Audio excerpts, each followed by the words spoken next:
तानपुरा हमारे भारतीय संगीत का एक ऐसा वाद्य जो खुद तो कोई रागे धुन गीत नहीं बजाता, लेकिन तो भी गायक और वादक के सुरों में जान भर देता है। तानपुरा कलाकार को उसके हिसाब से एक रेफरेंस का नोट देता है, एक बेस नोट देता है जो थ्रू आउट द कॉन्सर्ट चलता है और पूरे परफॉर्मेंस के दौरान कलाकार उस पे अपनी ट्यूनिंग बरकरार बनाए रखता है, उससे तालमेल बना के रखता है जिससे वो सुर में बजा सके, सुर में गा सके। दोस्तों, सामान्यतः तानपुरे में 4 तार होते हैं। इसके तारों को केवल प्लग किया जाता है, उनमें किसी प्रकार के पर्दे या फ्रेट्स नहीं होते जैसे गिटार और सितार में देखे जाते हैं। इसकी बॉडी बहुत बड़ी होती है, खासकर इसके जो नीचे का हिस्सा होता है जिसको तुम्बा कहते हैं, वो बहुत लार्ज होता है और उसी की वजह से इसमें गूंज आती है, रिजोनेंस आता है। जैसे ही इसके तारों को प्लग किया जाता है तो इसकी आवाज़ बहुत गूंजती है, बहुत गहरी आती है और बहुत मधुर आती है, जैसे कि हमारी सनातन संस्कृति में ओम की आवाज़ गूंजती है। जब तानपुरा बैकग्राउंड में बजता है तो आपको रेफरेंस नोट तो दे ही रहा है, लेकिन साथ में एक स्पिरिचुअल, एक मेडिटेटिव बैकग्राउंड भी दे रहा है जिससे आपका मन भी शांत हो रहा है। और अगर कलाकार का मन एकदम शांत हो जाएगा या मन रहेगा ही नहीं, विचार एकदम गायब हो जाएंगे, तो उसका संगीत वहां पे सरस्वती और अच्छी तरीके से उजागर होगी, उद्दीप्त होगी। सरल शब्दों में कहे तो एक कलाकार फील कर पाएगा और अपने संगीत में अच्छे से भाव को प्रस्तुत कर पाएगा। तानपुरे से एकाग्रता तो बढ़ती ही बढ़ती है और खासकर गलती होने का, बेसुरा होने का कम से कम चांस होगा। आपने अक्सर देखा होगा कि कई योगा के सेशंस में या किसी स्पिरिचुअल सेशंस में तानपुरे का हल्का सा बैकग्राउंड म्यूजिक लगाते हैं। तो जैसा कि हमने जाना कि तानपुरे में 4 तार होते हैं, इसका जो पहला तार है वो आपकी राग के हिसाब से ट्यून करते हैं।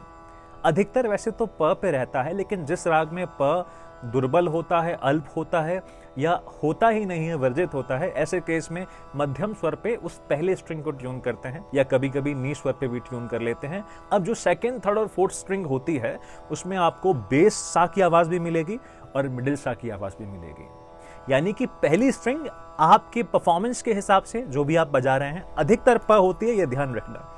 बाकी की सेकंड, थर्ड, फोर्थ स्ट्रिंग पे पूरा आपको सा मिलेगा और ये बहुत अच्छी हार्मोनी क्रिएट करता है, बहुत अच्छा वातावरण क्रिएट करता है। मान लीजिए आपके पास डी स्केल की बांसुरी है, यानी कि आपका सा जो है वो डी स्केल में ट्यून्ड है। अब आपने तानपुरे को अपनी बांसुरी के सा के हिसाब से पहले ट्यून किया और फिर पूरे कार्यक्रम के दौरान, पूरी प्रैक्टिस के दौरान तानपुरे ने आपको वही सुर दिया जो आपने पहले इसमें ट्यून किया है। इससे आपको प्रेफरेंस मिलता है कि आप सुर से भटको नहीं, क्योंकि आप जितना सही फ्रीक्वेंसी के नज़दीक रहोगे, जितना उस तानपुरे की आवाज़ से मैच करोगे, जितना उससे तालमेल बनाओगे, उतना अच्छा आपका कार्यक्रम जाएगा, उतना मधुर आपका संगीत होगा।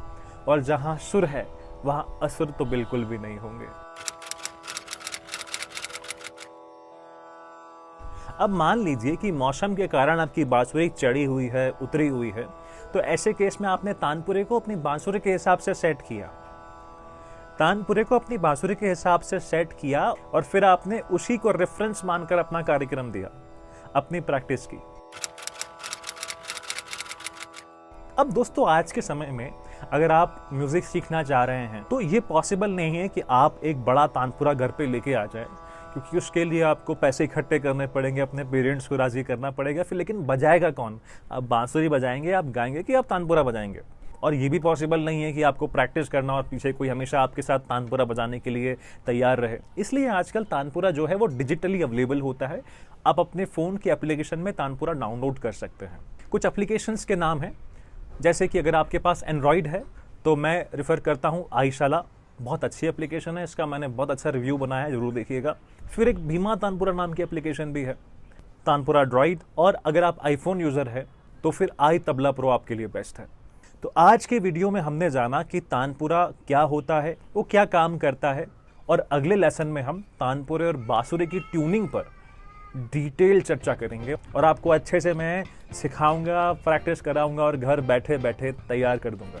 एक बार YouTube पे जाके आप ज़रूर तानपुरे को सुनिएगा। अगर आप लिखेंगे ई scale tanpura, a scale tanpura, कोई भी स्केल का तानपुरा ज़रूर सुनिएगा और उसको फील करिएगा कि उसका कैसा साउंड आ रहा है, उसमें क्या क्या आवाज़ें आ रही है। जाने से पहले यही कहूँगा, अगर आपने मेरे चैनल को अभी तक सब्सक्राइब नहीं किया तो जाइए, लाल बटन दबाइए और सब्सक्राइब कर लीजिए, ताकि आपको मेरे वीडियोस सही समय पर मिलते रहे और हमारा सीखना सिखाना यूं ही बरकरार रहे। मस्त रहिए, मुस्कुराते रहिए। जय हिंद और जय भारत।